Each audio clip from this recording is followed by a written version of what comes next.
Okay, friends, let us start. Today we are covering two units, unit number 17 and unit number 18. These are block 4, behavioral, behavioristic and cognitive approaches to personality. Earlier we have discussed psychoanalysis. In that we discussed 7 theories starting from Freud, then Carl Jung, then Adler, Eric Fromm, then Karen Harney, then Sullivan's psychiatric theory we have discussed.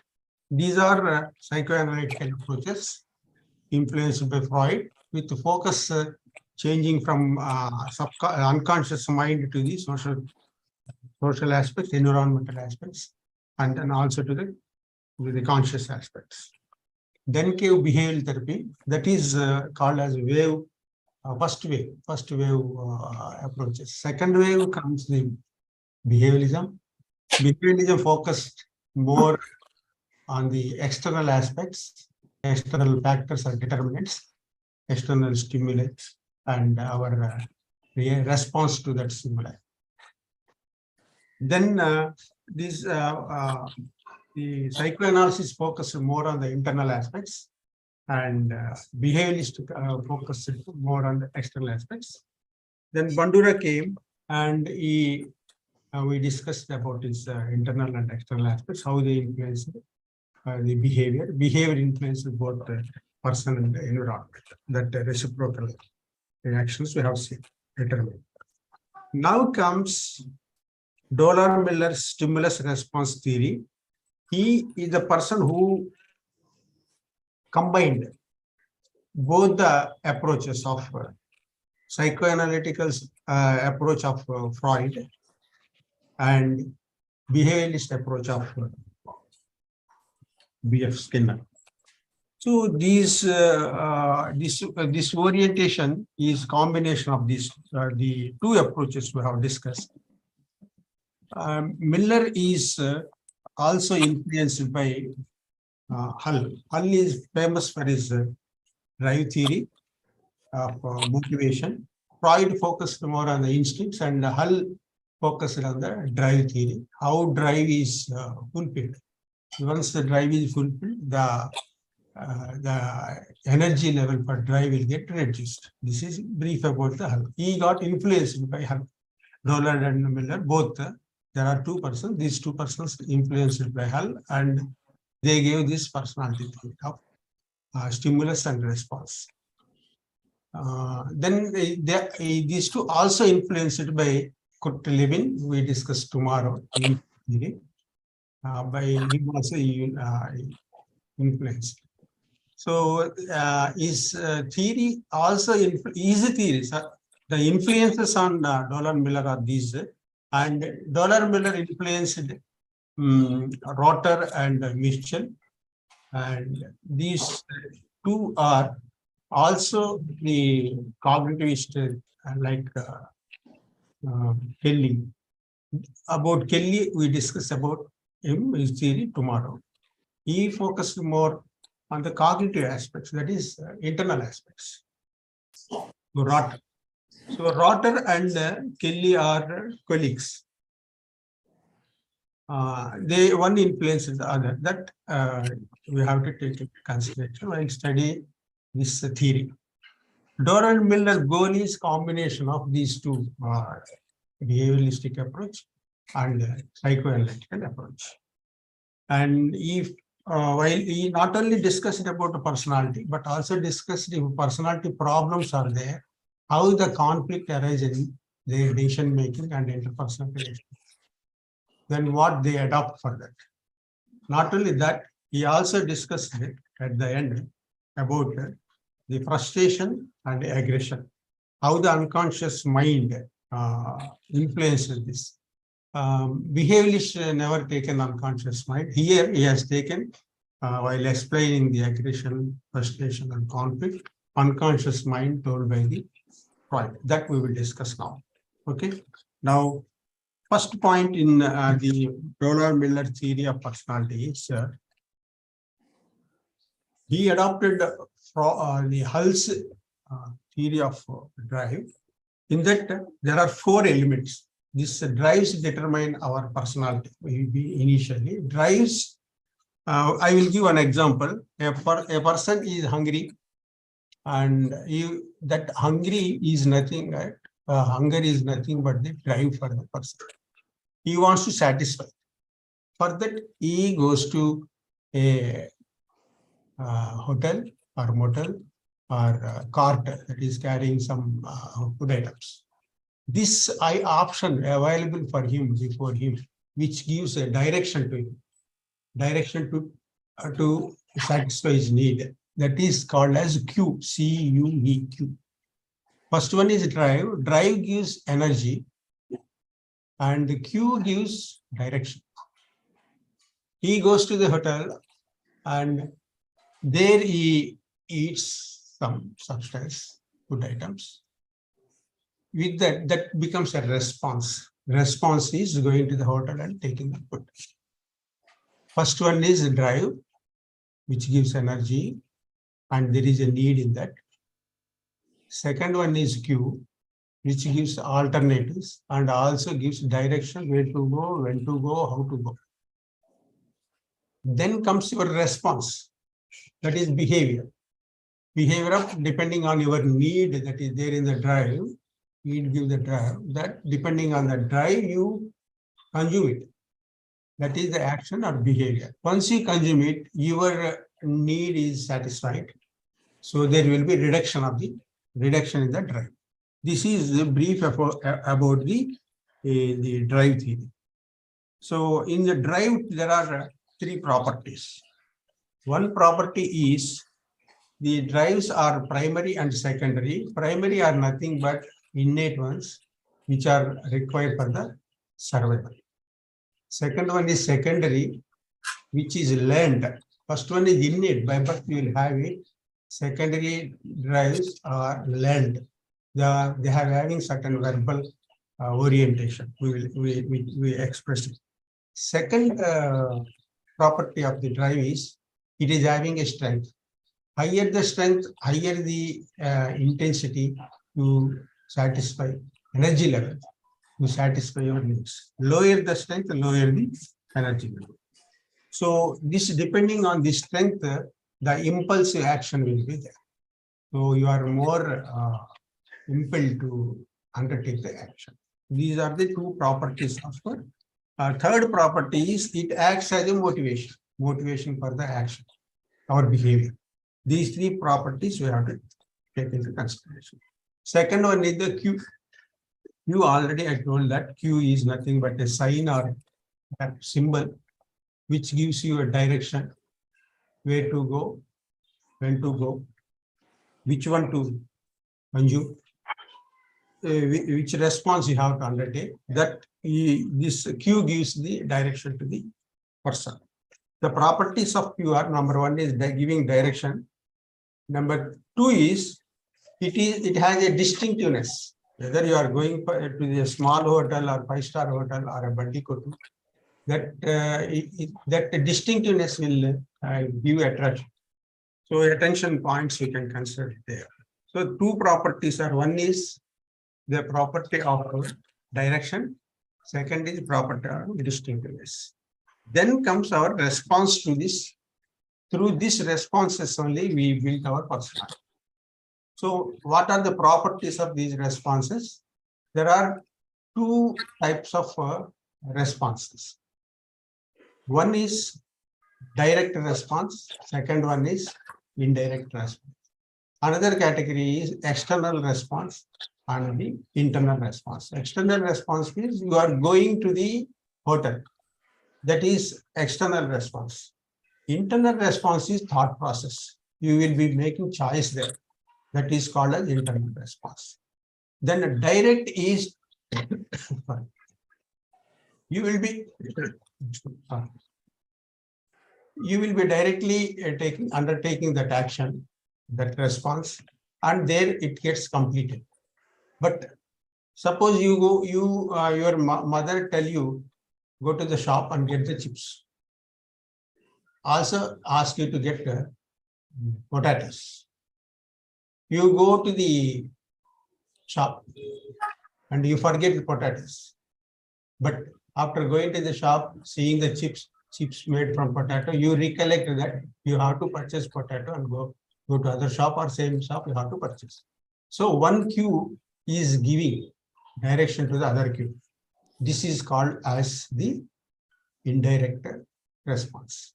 Two properties we have discussed: direct, indirect, external, internal. So in this response, what is learning? This is a question posed by Miller and Dorran. He says that the response is nothing but whenever new condition emerges, your old response you will either drop or modify or create a new response.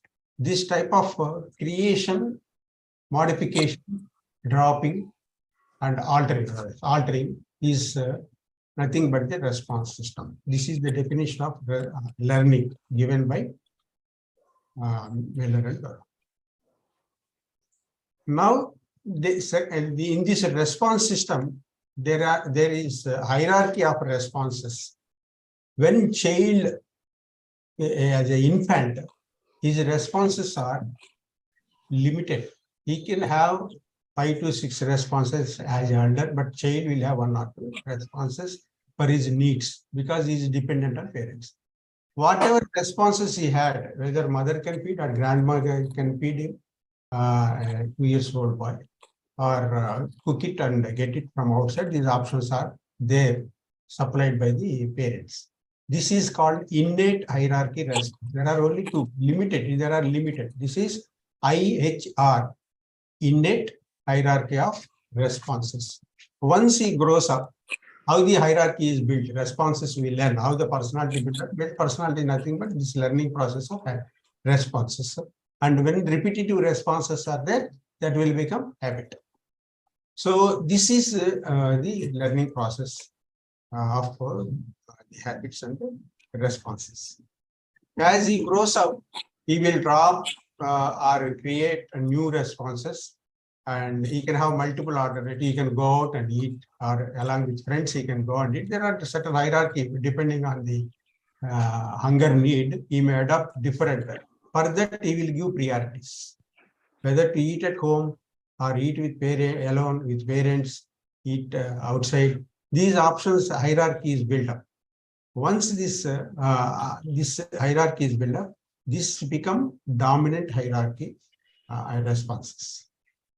So finally, whenever he is modifying each response within these options, he is modifying the responses in the hierarchy. It is called as redundant resultant hierarchy responses. This response system is one of the principles of learning theory of Dollard, and this is about the response system. Then comes the reinforcement system. Reinforcement here, nothing to consider that it is a reward or punishment. But here, reinforcement means your drive getting satisfied. Reduction in the, it is also called as reduction. Reduction in the drive is called as reinforcement. Reinforcements are also 2 types. One is what are the properties of reinforcement? One is primary, second one is secondary reinforcement. Primary reinforcement is about the survival. Secondary, whatever survival needs are there, for that, whatever the mitigation of that need is there, food, hungry, sex, oxygen, breathing, all this. Secondary reinforcements are discussed in Skinner's secondary reinforcements. In that, mother becomes example for secondary reinforcement, where mother caters different needs. Different needs, maybe clothing or washing, bathing, food, providing food. Different items mother provides there, digestive stimulants.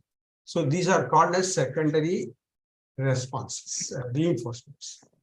So this is the process of learning.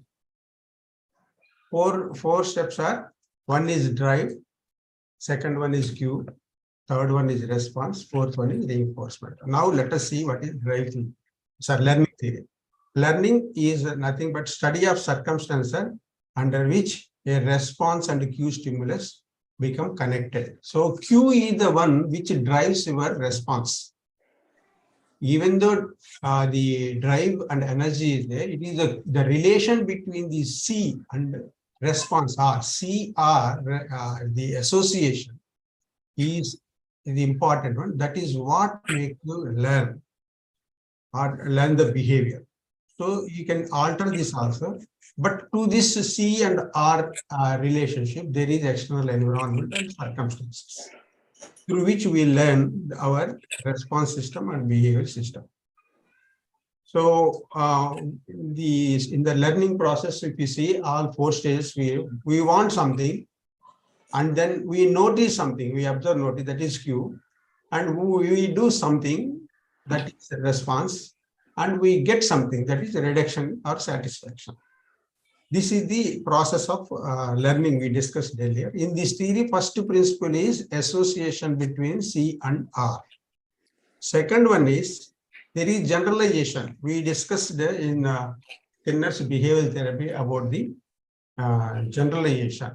Suppose you do ice cream with different colors, even though ice cream is same, different colors are there, even the slight taste difference is there, physical properties at least are similar, then you can replace one stimuli with the other. So that what we discussed in behavioralism. Here also he discussed the same. Second one is extinction. If that practice or habit is discontinued, suppose there is no cue, then there is no response. Once reduction is completed, your drive will get reduced, and you have to get another drive or necessary need to get fulfilled, then your response will come. So extinction happens. Even alcoholics also, once extinction is to get extinction established, that means habit reduced, we have to see that there is a reduction in this reinforcement, that drive. Then it will not be there. Once he stops alcohol, then if another friend comes and asks him to get, let us have a taste of it. It is not only one peg we are having. Then that whatever extinction taken place, he will again go for alcohol consumption. This spontaneous recovery will be there. He explained that also similar fashion here. This is another point. So the elements what we have discussed is there is a DCRI, drive, cue, response, and reinforcement is there. Once this is reduced, once this is established, there will be response hierarchy will be there. Second principle. Third principle, there is generalization. Fourth principle is extinction. Fifth principle, imitation. Even before Bandura, he told about this imitation, observational learning. So in 5 years before Bandura, he gave this theory of imitation. He imitates the people, learns the behavior. He can modify his learning also. There are 3 types of imitations are there. First one is same behavior. Second one is coping behavior. Third one is match dependent behavior. So what is same behavior? Suppose a class students are there. There is a class completion bell is rung. Then all the students will move out of the school. So that new child who joined the school will go out along with the people as a mass. They will go. This is called as the same behavior. All people will exhibit same behavior. Coping behavior is, suppose you get a child get less marks, he try to see at the meritorious students who is having similar qualities with him, then compare and try to imitate that boy who got more marks. This is called as coping behavior. Third one is the person whom he select to imitate is of higher strength, higher capabilities, and then he try to compare and imitate him. This is called as match dependent behavior. there could be problems in that this type of behavior. So these are the principles of learning. This is a learning theory of Dollard and Miller. Now, another concept he brings in is there any stimulus which acts as all the four components of learning, that is drive, cue, response, and reinforcement. What is that? Then he says, what is that? It is learned. What is the learned thing having all the four components? He says fear and anxiety. He says fear is, many people think that fear is that emotion is innate, but these people say that it is learned. During the learning process, fear will become cue, drive, cue, response, and reinforcement. So he conducted an experiment in which he has taken a rat. He put that into a two-room cabin. First room is colored white, second room is colored black. He kept the rat in the white room and then gave the shock, electric shock. Then that shock is given in such a way that it learns the fear of the shock and start running here and there and escapes into the black.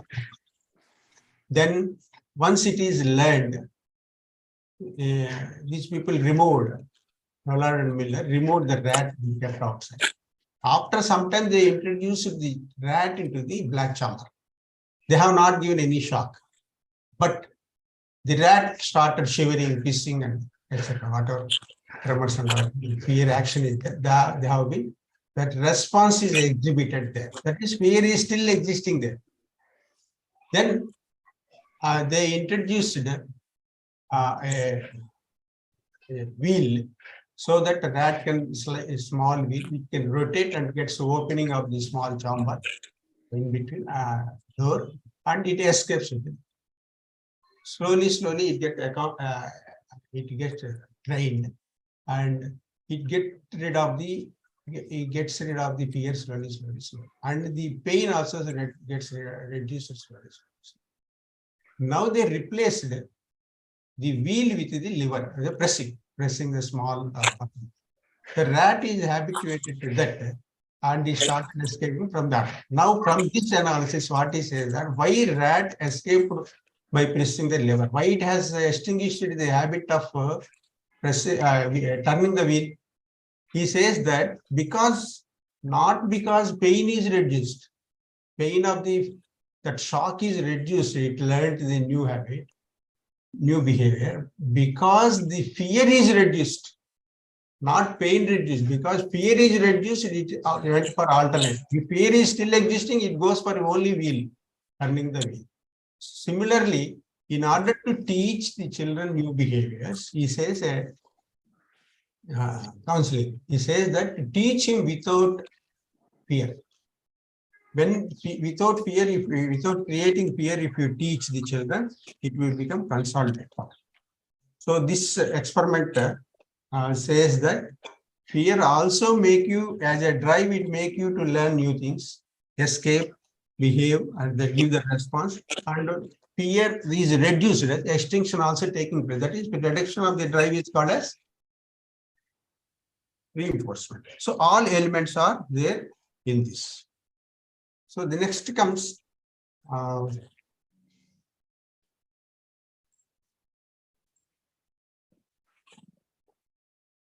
conflict and frustration and aggression. Now, unlike other behaviorists,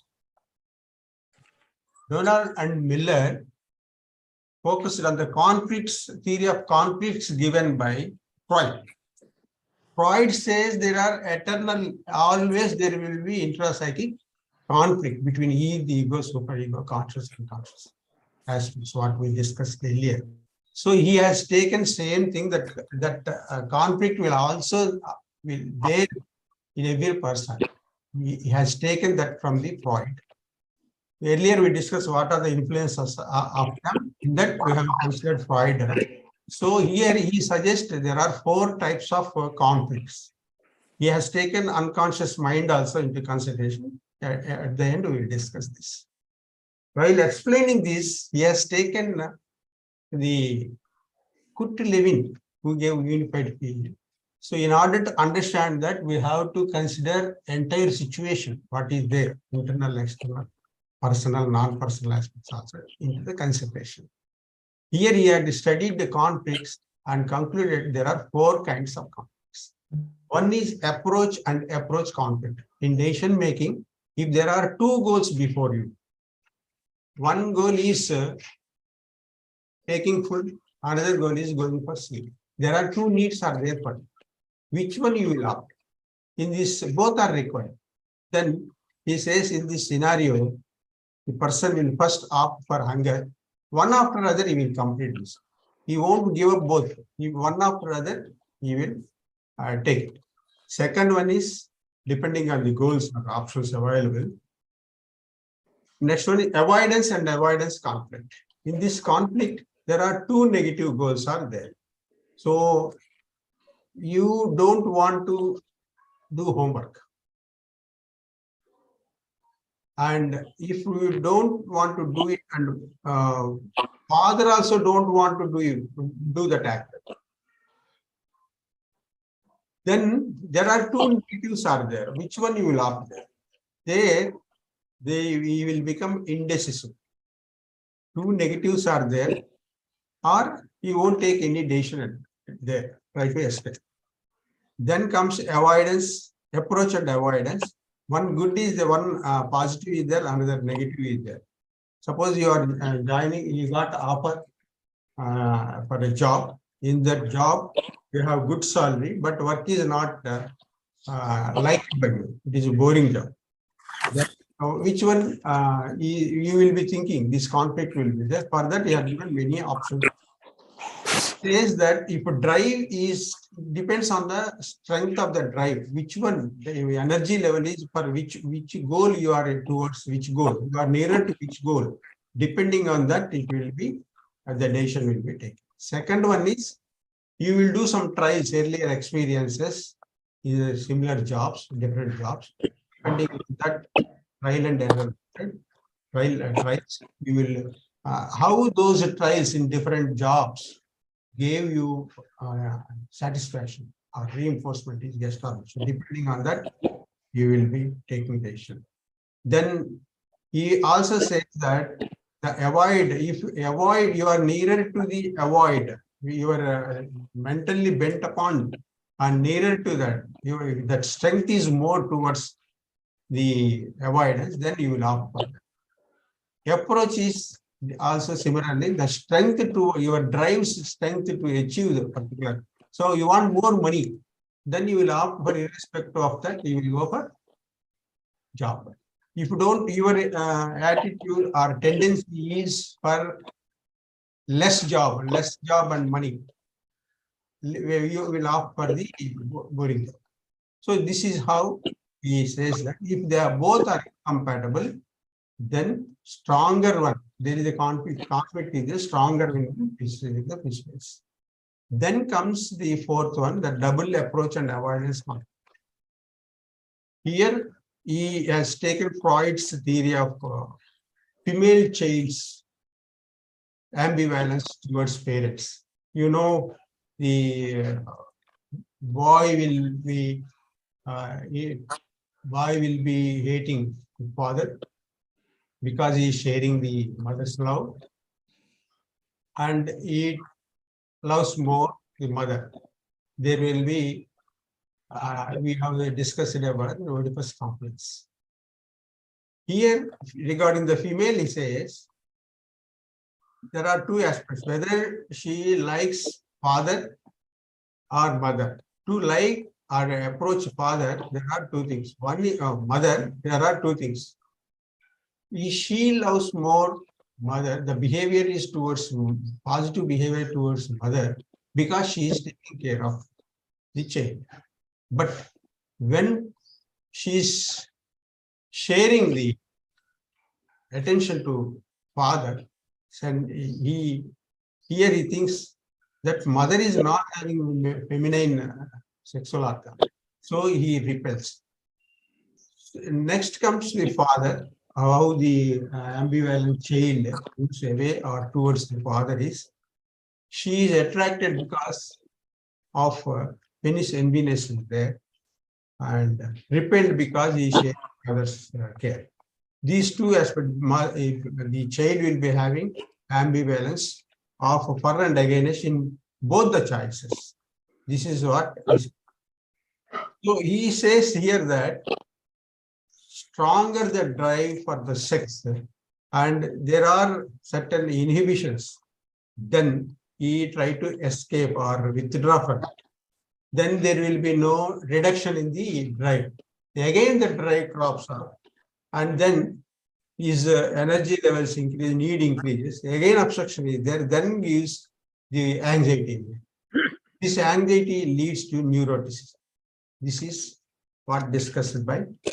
Another concept, he says that when you are as a grown-up child, as an infant, that is up to 3 or 6 years, you are doing that Oedipus complex-based behavior. Here he discussed about ambivalence of the child, but regarding the displacement, it is a defense mechanism. A child who is having sexual orientation will, because of the socialization rules have come into picture, he learned that from the parents and the teachers. He diverts his sexual drive towards another equivalent favorable desire, that is maybe games, playing outdoor games or indoor games, some dance, learning dance, something. That a displacement takes place. He also agrees to that. So here, if any frustration happens in this, because he wants to achieve something, and there are obstacles to his drive in achieving that, to exhibit the response, then he develops frustration. Then an act whose goal response is injury to organism is entire body. So he assumed that disruption of goal-directed behavior causes frustration. Disruption means obstacles. If you create obstacles to his goal of satisfying his drive, then he gives frustration.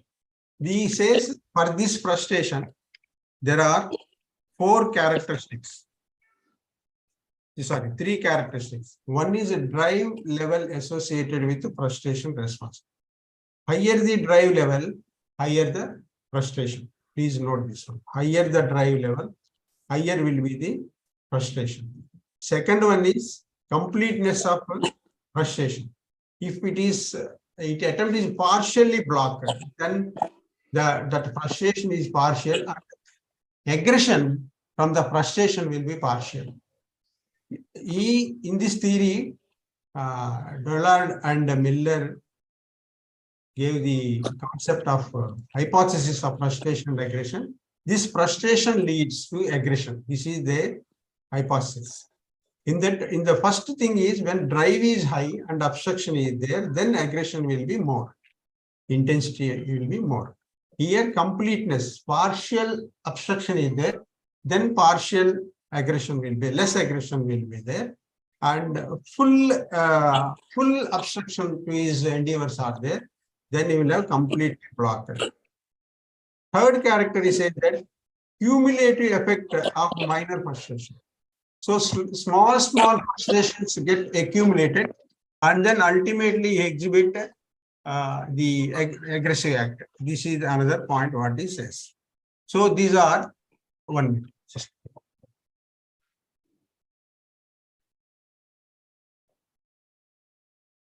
These are, sorry. He says that there are 2 properties, additional properties of it. One is strength of aggression is directly proportional to the frustration, number 1. Number 2, it is inversely proportional to the punishment given by the external forces like parents or others. It is inversely proportional to the degree of punishment given to the person. Third one is degree of inhibition specific to the minor, more direct and aggressive action. 1 minute, please.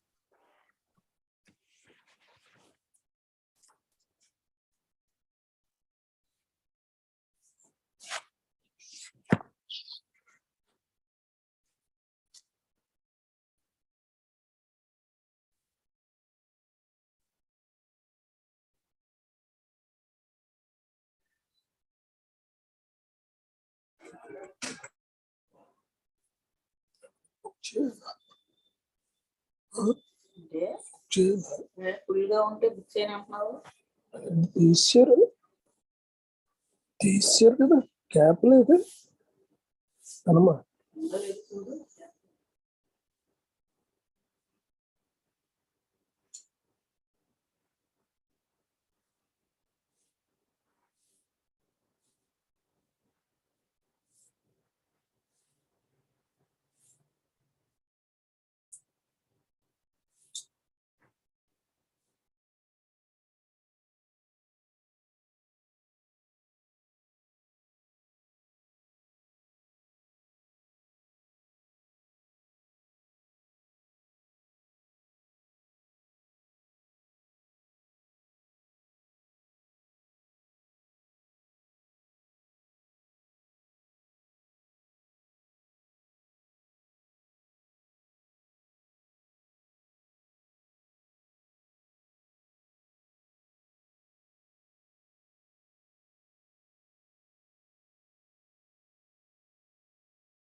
Is it audible, sir?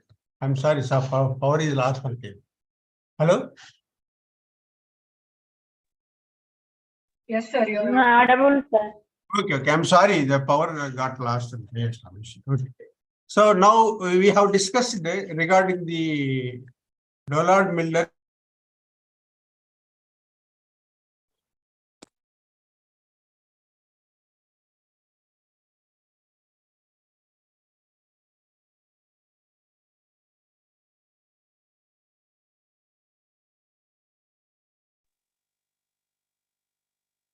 Sir, no audio from your end.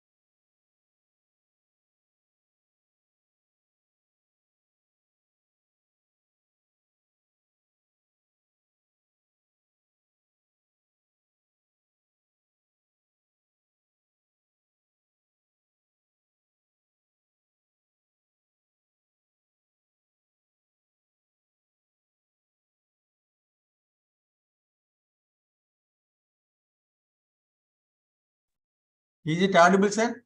Just I will try to join. yes, sir. I'm sorry, this power is unstable.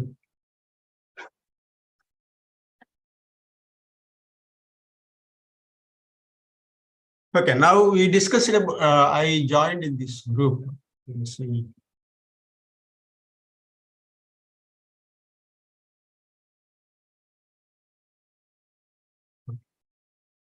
Then hierarchy of responses we discussed, then generalization, extinction,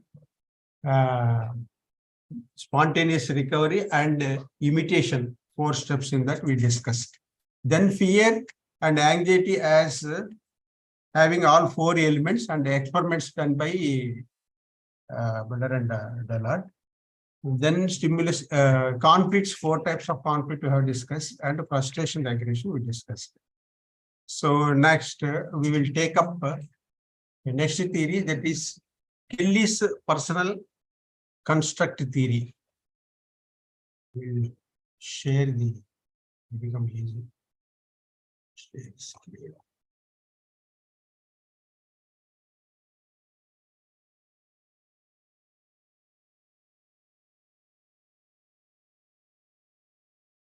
Is it visible to all, this screen? Yes, Yes, sir. sir. Okay, right. Thank you. Now we'll see this one. I will run this. I will share it now.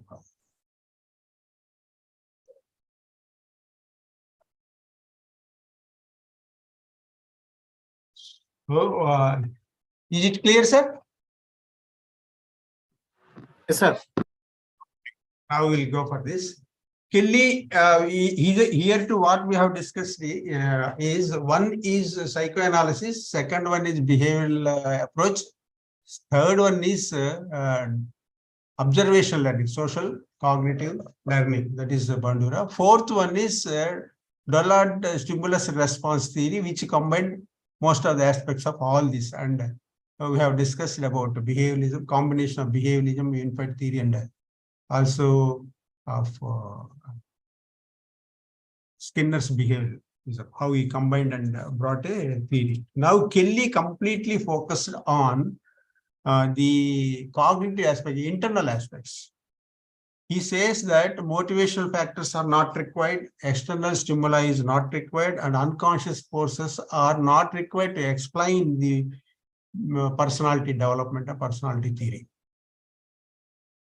Here, his approach is cognitive approach. He developed this when the behavioralism at its peak. Most of the people criticized his theory, saying that it is useless. Subsequently, when cognitivism has taken place more importance in 1960s, Kelly's theory became very popular. And most of the people started accepting the elements of it. Kelly is the person, he is from the scientific background and then came into the psychology. He's more mathematical and organized research methodology is good at. Then while explaining the personality theory, he adopted the cognitive element, that is thinking process. Cognitive means thinking about events or persons or objects. Thought process, how it influences our personality, how it builds our personality, it is discussed. So what he says in this is, I will briefly tell his properties. Shall I run it or is it visible?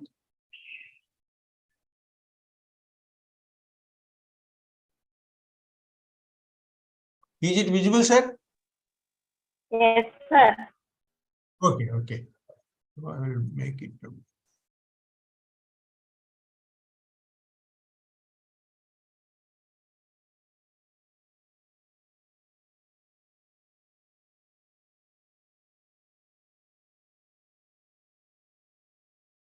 So he developed this theory depending on the cognitive elements, which are not favored by many of the contemporary psychologists. Here, the key questions he asked are, number one is, how we understand and interpret the world while dealing with this dynamic world. His concern is basically how to make this future, which is uncertain, a predictable or less uncertain. He questions that how to do this one, how to predict the our behavior and others' behavior, how to control our behavior. This is the basic question. For that, it did not depend on the motivational aspects, environmental aspects, and unconscious aspects of behavioralism or psychoanalytical system or motivation system. So he focused more on the cognitive process. Here he questions again, while thinking or about the future persons or future behavior of the persons or events, our behavior, how this experience helpful to us. This is what he discussed in this. So he says that it is the cognitive process which brings in which makes our behavior relatively permanent. That is personality. So in this, he says that we won't always focus more on the past, having experience of in the past, living in the present. We always forecast or predict what happens from our behavior next, or what would be the behavior of others, what would be the outcome of others. If it is negative, how to manage it. This is the concern of this theory. So here he says that when whatever idea or a guess, positive, probable guess you make about others' behavior, other thinking, others' responses, they are all ideas. You construct about them, about others and about yourself. This construction of ideas and hypothesis is nothing but the individual thought is a construct. So people, because it is hypothesis, what possible guess is hypothesis. Hypothesis we get that in the research. What we do in research, generally, we pose a problem. Then from further problem, we gather information. We study the material available on that literature, previous literature we study, and then research question we make. That research question is nothing but the hypothesis. This hypothesis, what we do certain experiments or testing, and then gather the information, apply certain tools, and then conclude whether this hypothesis is correct or not. If this hypothesis is correct, we'll use it. If hypothesis is wrong, either we alter it or drop it or create new hypothesis. We all know about research methodology, we studied this one. Same thing we apply in our day-to-day life. Every person is a scientist. Suppose I am looking at you, I may have a positive guess that all of you are listening my class. This is a construct I made at this moment about learning now and tomorrow also. So I will be, depending on this past experience, that you will be coming to my class in the next 2 sessions also. This is the guess. This is nothing but the construct. So what we are doing from the present, we are anticipating the future event, so that we will check whether that event what we expected is correct or not. By 10:30, everybody should come. That is my guess. There are 500 students. Only 10 people are there. So my guess is 500. Out of 500, there could be 150 people, but only 10 people are there. That gives the hypothesis wrong. Then I will modify that. If there are 200 people, only 10% of the people, 19 or 20 people only will come. This is how I modify my hypothesis. This is what Kelly says. Everybody is scientist. Who told everybody a student is a scientist? Every child is a scientist. Dewey gave a theory, pragmatism. Every school is a lab. That is what he says. That he followed the Dewey's principle.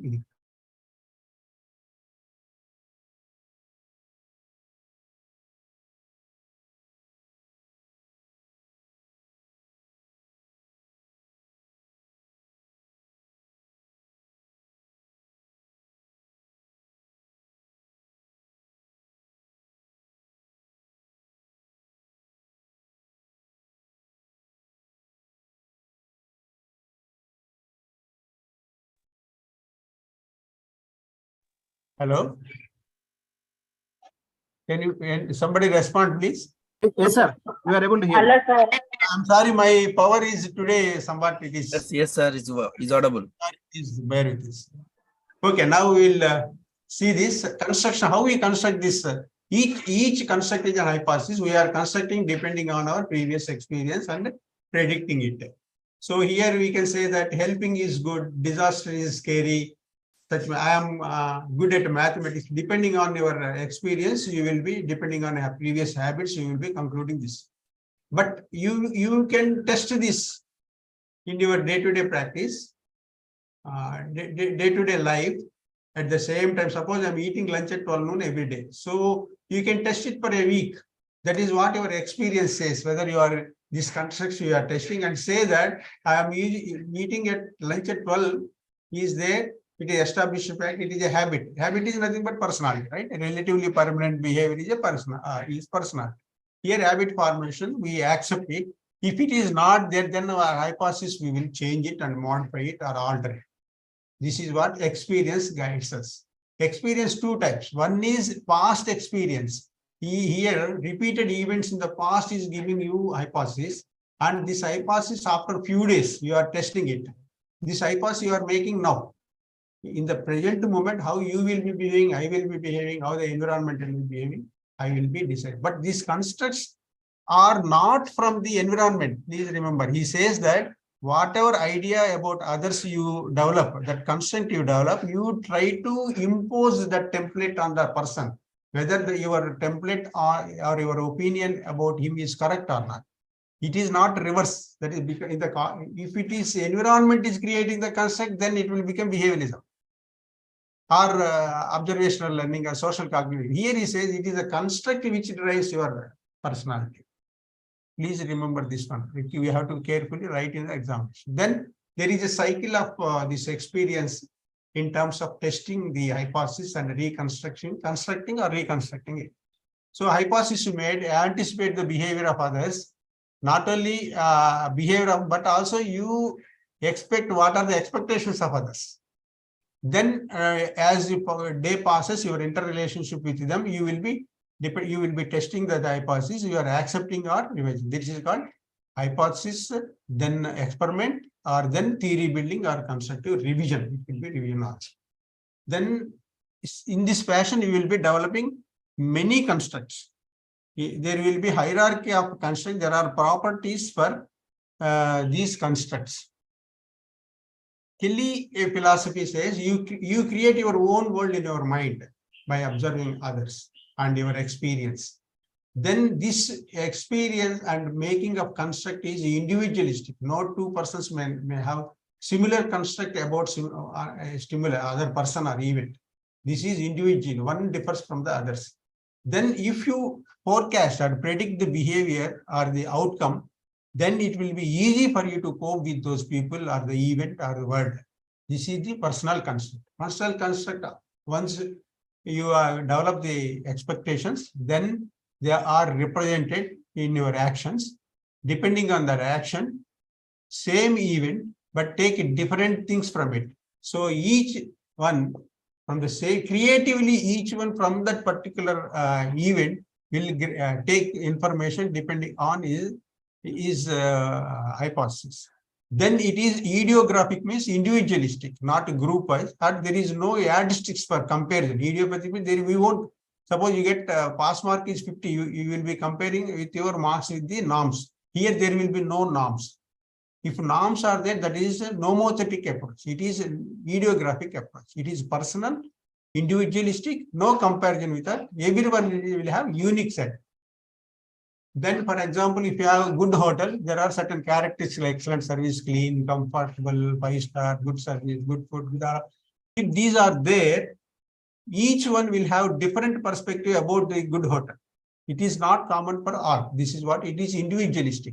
Similarly, for bad father, irresponsible, not caring, bad role model, selfish, absent at home, failure to provide needs.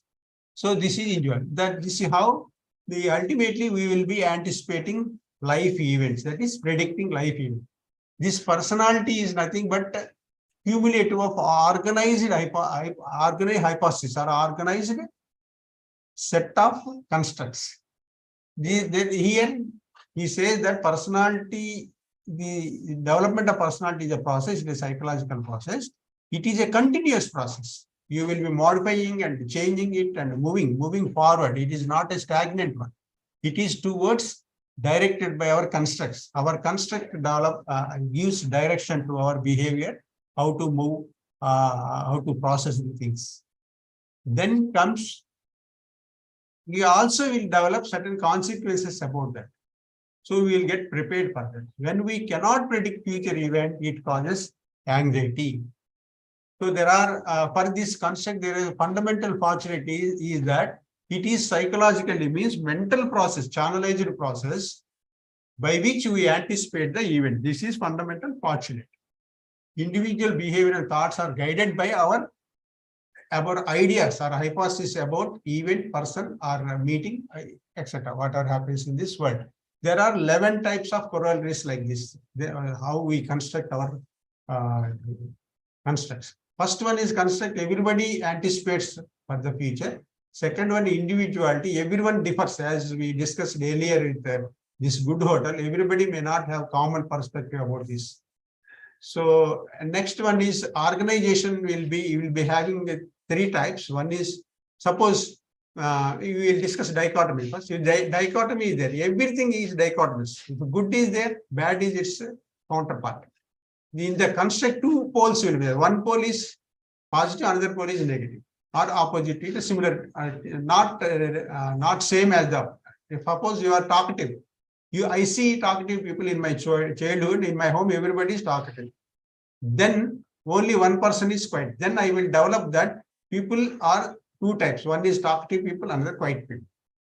Then I also see and form another bipolar, that some people are friendly, other people are non-friendly. So when I combine this, talkative, if I take only talkative and friendly, it will be mistaken combination.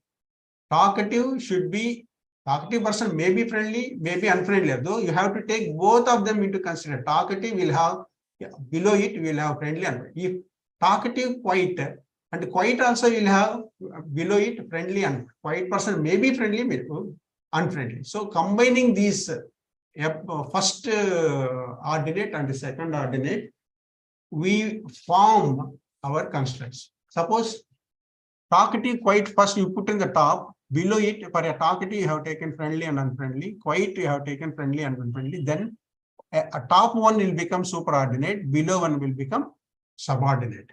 Suppose talkative and friendly, quiet is core element for you in your life. Friendly, unfriendly is essence or more potent for you. Then it will become core construct. Then peripheral construct, talkative and quiet may become peripheral construct.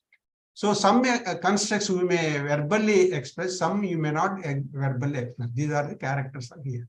So the organization will have superordinate, subordinate, and core and peripheral. Verbal and non-verbal organization will be there.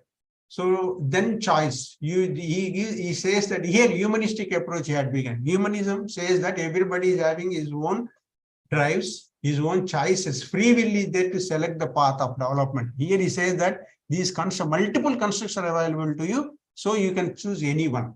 But whatever construct you adapt to a person, that is having a limited range. You may have to change it, or you may be that about the person you will be bringing another construct or modify the construct.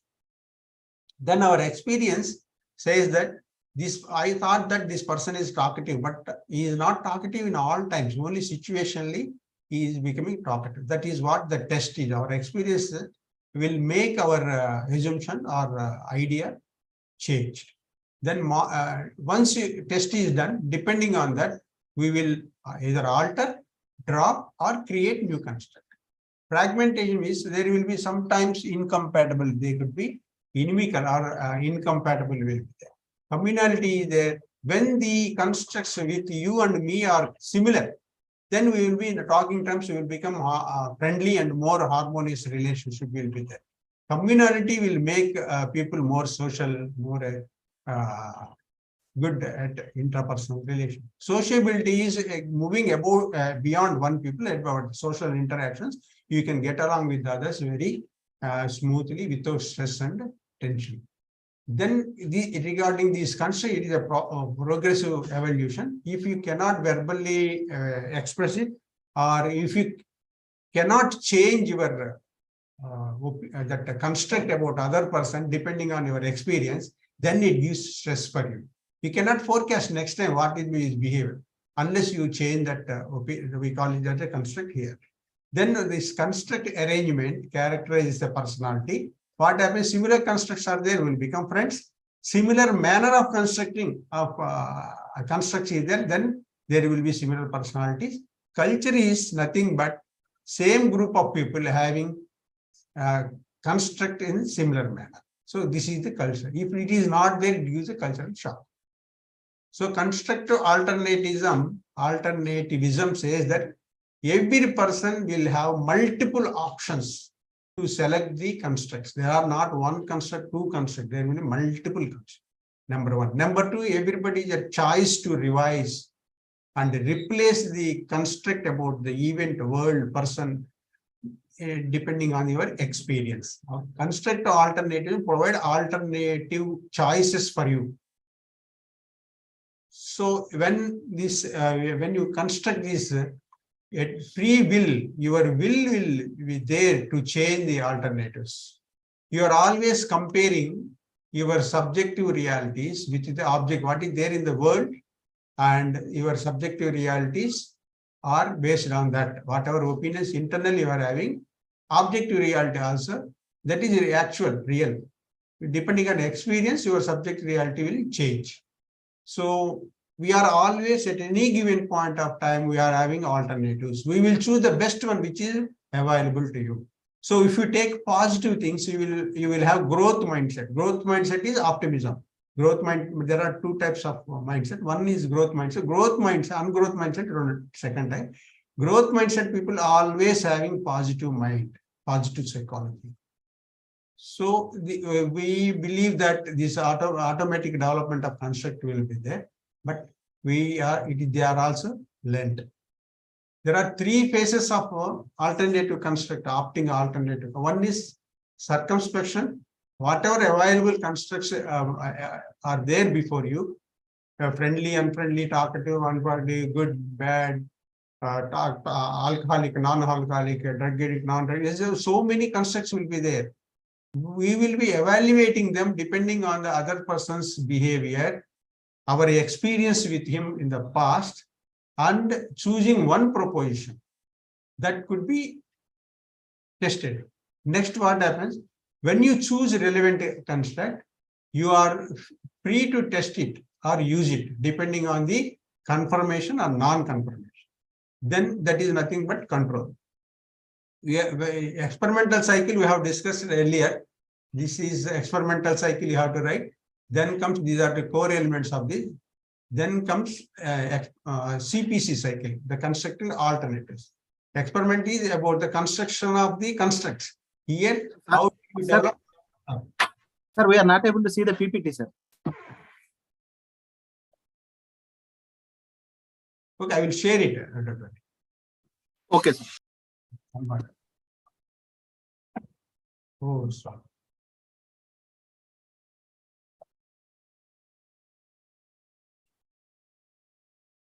I'm going, I thought that you are seeing it. Okay. So this is, I will go a little bit back. This is regarding the construct. When we compare these construct with other people and anticipate their behavior properly, then we will get this phenomena of how you become friends, how our personality will be same, how our culture will be same. Culture says the similar construct will be there for all the group of people in that culture. This is how he explained about it. If you are not changed, then comes CPC cycle, construct alternatism, how we build about construct or hypothesis, possible hypothesis about others' behavior. And that is nothing but the possible behavior from the, for that you will get prepared how to face that meeting or event. Then comes, we have discussed this one. Personality construction, abnormality, how it develops. How abnormality develops is, there are three elements in abnormality. One is, you are having a construct developed that particular person is talkative and unfriendly. But he is friendly. After observing, you concluded that he is friendly. Now what you are doing is, you are not changing your construct. That is nothing but impregnable construct. If you are not changing, then in near future you will develop stress in dealing with that person, because you cannot anticipate the actual objective reality. Second one is you are comparing with the impossible construct. You are developing impossible construct about him and it is saying that that particular person will become IAS. Example, it is but his IQ levels are very normal.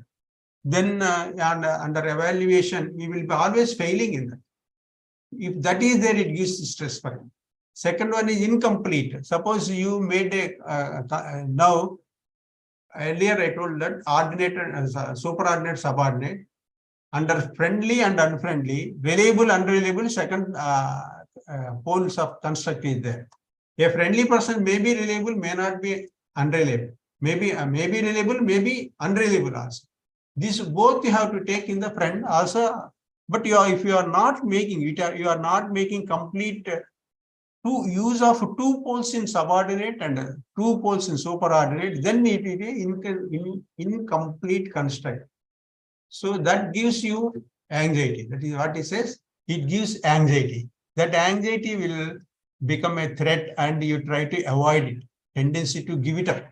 And also use defense mechanism of regress into the old. So this is what he says. But in the syllabus, it is not there. Subsequently, he developed a rep test to know the roles of different people. What are their construct in their roles? For example, as a father, mother, or a leader, what are different constructs they develop? That he test he developed, and that is called rep test. And also developed a psychotherapy. He says that we have to give certain constructs, ask them to collect certain construct for his role, and then make use of 2 roles or 3 roles simultaneously and exhibit those construct in the behavior. This is therapy approach he developed. Role, this is called fixed role therapy. Okay, this is not there, but you can write it. Okay, thank you. Any doubts plus? Any doubts regarding the Kelly's response construct? And here stimulus response of Dollard and Miller. These are very easy ones. Logic, you have to write it. Every philosophy, every personality is having 2 elements. One is structure of the personality. Second one is the dynamics of personalities. Some personality theories are not followed that structure, the structure of that format. Please write down your all theories at one place. Write the structure of the personality and the dynamics of the personality, and subheadings you put in a tabular form. You can easily remember this. This is my advice for remembrance. Okay, sir. Tomorrow we'll see Levin's unified theory. Please see books while explaining that one. I try to make PPTs today because it is highly scientific. Just like Kelly, highly mathematical person and highly organized. One of the best organized personality theories is Kelly's theory, because he's a mathematician. He implemented. Similarly, Levin, also a scientific man. He brought in many scientific terminologies into the unified theory. He is also influenced by Einstein and electromagnetic and gravitational forces. So some graphs are pictures are there. I try to put into the PPT and explain that. You also be ready with the book. Book is having all those diagrams. Okay, thank you very much. Okay, thank you, sir. Thank you. Thank you. Thanks. Thank you, sir.